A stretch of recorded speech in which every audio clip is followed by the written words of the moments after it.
সারা রাত খোলা থাকে কাঁটাতার সীমান্তের গেট। কোচবিহারের সাহেবগঞ্জে জাগ্রত ছিন্নমস্তা পূজা। কোচবিহার জেলার দিনহাটা সাহেবগঞ্জ কাঁটাতার সীমান্ত পেরিয়ে মহাশ্মশানের পাশে জাগ্রত ছিন্নমস্তা পূজা। আজ সেপ্টেম্বর সোমবার ধুমধাম করে পুজো হচ্ছে কোচবিহার জেলার দিনহাটা মহকুমার ভারত বাংলাদেশ সাহেবগঞ্জ সীমান্তে। প্রতি বছর কৌশিকী অমাবস্যায় দিনহাটা 2 নম্বর ব্লকে সাহেবগঞ্জ কাঁটাতার সীমান্ত পেরিয়ে মহাশ্মশানের পাশে ছিন্নমস্তা পূজা আয়োজিত হয়। সাহেবগঞ্জ সৎকার সমিতি আয়োজিত এই বছর ছিন্নমস্তা পূজা 46তম বর্ষে পদার্পণ করছে। এই পুজোকে ঘিরে জড়িয়ে আছে ধর্মীয় বিশ্বাস। জানা যায় 1978 সালে এই এলাকায় প্রচণ্ড খরা দেখা দিয়েছিল। সেই খরা থেকে রক্ষা পেতে এই প্রথম ছিন্নমস্তা পূজা করতে বলেছিলেন এক তান্ত্রিক। পুজোর পর প্রচণ্ড বৃষ্টিপাত হয়। এরপর থেকেই পুজো প্রচলিত। পুজোয় যারা মানত করেন তাদের সকলেই মনস্কামনা পূর্ণ হয়। পুজোর দিন সারা রাত ধরে পুজো হয়। সন্ধ্যে থেকে পুজোর প্রস্তুতি, রাতে বলি এবং ভোরবেলায় প্রসাদ বিতরণ হয়। ভারত বাংলাদেশ সীমান্তে পুজো হওয়ার কারণে প্রচুর বিএসএফ এবং সাহেবগঞ্জ থানার পুলিশ মোতায়েন থাকে। সারা রাত ধরে কাঁটাতারের সেই গেট খোলা থাকে। সেখান থেকে লম্বা লাইনে দাঁড়িয়ে সঠিক ভারতীয় পরিচয়পত্র দেখিয়ে ভারতে প্রবেশ করেন পুণ্যার্থীরা। দিনহাটা কোচবিহার ছাড়াও পার্শ্ববর্তী জেলা আলিপুরদুয়ার, জলপাইগুড়ি, এমনকি কলকাতা, নিম্ন আসামের বহু মানুষ এই পুজোয় আসেন। পুজোকে ঘিরে ভারত বাংলাদেশ সীমান্তে কড়া নিরাপত্তার মাঝে মহামিলন ক্ষেত্র তৈরি হয়। এই পূজা, হ্যাঁ, এটা তো আমাদের গ্রামের অনেক ঐতিহ্যবাহী পূজা। তার থেকেও বড় ঐতিহ্যবাহী হচ্ছে একটা গ্রামের কাঁটাতারের ভিতরে এত বড় ঐতিহ্যবাহী পূজা, সেটা অবশ্যই স্পেশাল এবং অনেক দূর থেকে লোকে আসে, মায়ের আশীর্বাদ নিয়ে যায়। এবারও হচ্ছে, খুব ভালো হচ্ছে এবং আমাদের মা খুব জাগ্রত, মায়ের আশীর্বাদ আমার সাথে আছে। আমার ওয়াইফকে আমি নিয়ে এসেছি। ও তো প্রথমবার দেখলো ছিন্নমস্তা পূজা। কেমন লাগলো? আমার খুবই ভালো লাগলো। এরকম একটা পুজো প্রথমবার, মানে ফার্স্ট এক্সপেরিয়েন্স করলাম লাইফে, ভালো লাগলো। কি নাম তোমাদের? আমার তন্ময় পাল, আমার বাড়ি সাহেবগঞ্জ। আমাদেরকে লাইনে দাঁড়াইতে হলো। হ্যাঁ, 5 জন আমরা ছেলে যাচ্ছি আমাদের বন্ধু বান্ধব নিয়ে। হ্যাঁ, সবার আধার কার্ড দিলাম। ওখানে আধার কার্ড দিলেন? আধার কার্ড দিলাম। কারো ভোটার 3টে আধার কার্ড দিছি, হ্যাঁ, 2টো ভোটার কার্ড দিছি। হ্যাঁ, তারপরে ওখানে নিল। হ্যাঁ, তারপরে আমাদের একটা টোকন দিল। কি দিল? টোকেন দিল। আচ্ছা, টোকন দিল, ওটা জমা নিল। হ্যাঁ, তারপরে আমাদেরকে ভিতরে ঢুকতে দিল। এখানে ফটো খিঁচলো। আচ্ছা, এখানে কি এখন আমার নাম লেখাবে দেখছেন? না, নাম লেখাবে না। এখানে এখন আপনাদের সার্চ করে ভেতরে ঢোকানো হবে। সার্চ করে ভিতরে ঢুকতে দিল। কোথা থেকে এসেছেন? আমরা দুর্গানগর থেকে এসেছি। দুর্গানগর থেকে। কয়জন এসেছেন? 5 জন এসেছি। প্রতিবারই আসা হয়? প্রতি বছর আসা। কেমন লাগে এখানে এসে? খুব ভালো লাগে। কি নাম? তপন বর্মন। অমাবস্যা, তারাপীঠেও মায়ের পুজো চলছে এবং এই যে ছিন্নমস্তা পূজা, ছিন্নমস্তা মা সম্পর্কে যদি একটু বিস্তারিত বলেন।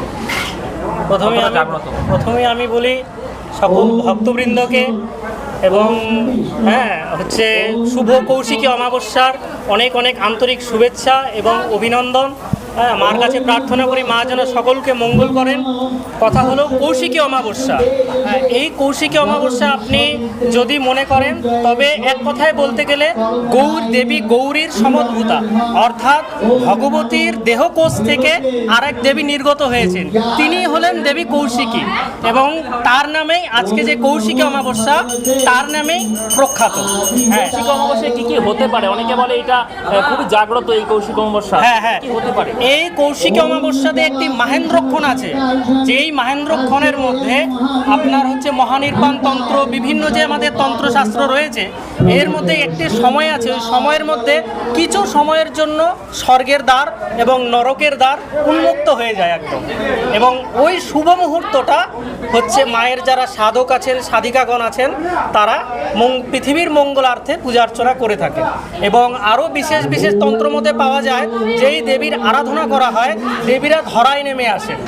খুবই স্বল্প সময়ের জন্য দেবীরা ধরায় নেমে আসেন।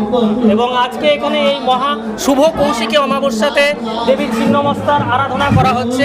দশমহাবিদ্যার 6ষ্ঠতম দেবী, ইনি হচ্ছে দেবীর ছিন্নমস্তা। এর সৃষ্টি অনেক আছে, কিন্তু যদিও অল্প পরিমাণে বলছি আমি। এর হচ্ছে সৃষ্টি রয়েছে আপনার নারদ পঞ্চরাত্র মতে। শোনা যায় একদিন দেবী ভগবতী মন্দাকিনী নদীতে স্নান করতে যান। তো সেই মন্দাকিনী নদীতে স্নান করতে যাওয়ার সময় তার 2জন সহচরী ছিলেন, জয়া এবং বিজয়া। এবং সেই জয়া বিজয়া প্রচণ্ড, মানে তখন তাদের খিদা পায়, যে মা আমাদের প্রচণ্ড খিদা পেয়েছে, কিছু করো। মা তখন বলেন যে না, এখন হবে না, এখন করতে পারবো না। কিন্তু তখন খিদায় তো মানে একদম কাতর হয়ে তারা বলছে যে হচ্ছে যে না মা তুমি কিছু করো, তখন তাদের উগ্ররূপ একটা বেরোয় জয়া বিজয়ার, এবং সেই উগ্ররূপ বেরিয়ে এই যে আপনারা দেখছেন জয়া বিজয়া এক ডাকিনী এবং বর্ণিনী, তারা জয়া বিজয়া থেকে ডাকিনী এবং বর্ণিনীতে পরিবর্তিত হয় এবং তখন তারা মার উদ্দেশ্যে বলেন মাতা ত্বং সর্বজগতাং মাতরং প্রার্থয়ে শিশু মাতা দদাদি সর্বসম ভোজনাচ্ছা দনাদিকম আতস্তাং প্রার্থয়ে ভাক্ষং ভাক্ষার্থং করুণাময়ী। এর অর্থ হচ্ছে, হে জগন্ময়ী মা, আমরা যদি তোমার কাছে না চাই তবে কার কাছে চাইব? ক্ষুধা যখন শিশুর যখন ক্ষুধা পায় তখন তো মাই নিবৃত্তি করে, সেজন্য আমাদের এখন খিদা পেয়েছে, আপনি আমাদের ক্ষুধা নিবারণ করুন। তো তখন শিশুদের আর্তনাদ মা কিভাবে সহ্য করে? তখন শিশুদের আর্তনাদ মানে বুঝানোর জন্য তখন মা নিজের মুন্ড ছেদন করে এবং মুন্ড হতে 3টি ধারা বিগলিত হচ্ছে, দেখতেই পাচ্ছেন। একটি হচ্ছে ইরা, একটি হচ্ছে পিঙ্গলা এবং আরেকটি হচ্ছে সুষমা, এবং এই 3টিকে সত্যগুণ, রজগুণ এবং তমগুণের প্রতীক হিসাবেও বলা হয়।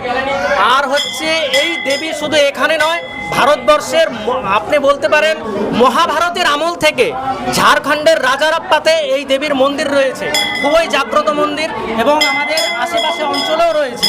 এবং কথা হলো এই দেবীর আমাদের রাজা ছিলেন, প্রাণের অধিষ্ঠাত্রী দেবী ছিলেন এই ছিন্নমস্তা দেবী। এবং আমরা যে নারায়ণের 10টা রূপ পাই, 10টা রূপ দেখি, সেই 10টা রূপের মধ্যে একটি রূপ হলো পরশুরাম। সেই পরশুরামের এবং সাথে লয়, এরা দুজন এক আরেকের কেমন লাগে এবং সীমান্ত এলাকায় সীমান্ত এ আর কি বলবো, এ মানে বলে ব্যক্ত করা যাবে না। এ একটা মানে এমন আনন্দ মুহূর্ত একটি তৈরি হচ্ছে, এখানে হাজার হাজার ভক্তের মানে ঢেল জমে। আপনি আসাম, কলকাতা, ত্রিপুরা পার্শ্ববর্তী রাজ্য থেকে একদম ভক্তের ঢল নেমে এবং এখানে একটি মহা মিলন ক্ষেত্র তৈরি হয়ে যায়। হ্যাঁ, প্রথমে তার সামনে মহাশ্মশানে পুজো করা হয়, তারপরে মহাচিতাতে পুজো করা হয়, তারপরে মায়ের পুজো করা হয়। এবং এর সাথে আপনারা দেখছেন দেবাদিদেব মহাদেব, ইনি হচ্ছেন মায়ের ভৈরব, অর্থাৎ এনাকে কালরুদ্র ভৈরবও বলা হয়, প্রবন্ধ ভৈরবও বলা হয় বা মহাকাল ভৈরব। হ্যাঁ, এই মায়ের ভৈরব হচ্ছে কালরুদ্র ভৈরব, এনাকে পুজো করতে হয়, তারপরে মায়ের। আর পাশে হচ্ছে চণ্ডী পুজো হচ্ছে। এই হলো মায়ের বৃত্তান্ত। এই বলে আমি আমার বক্তব্য। আমার নাম অভিক চক্রবর্তী। এখানে আসেন, আমি বিগত 5 বছর থেকে এখানে আসছি।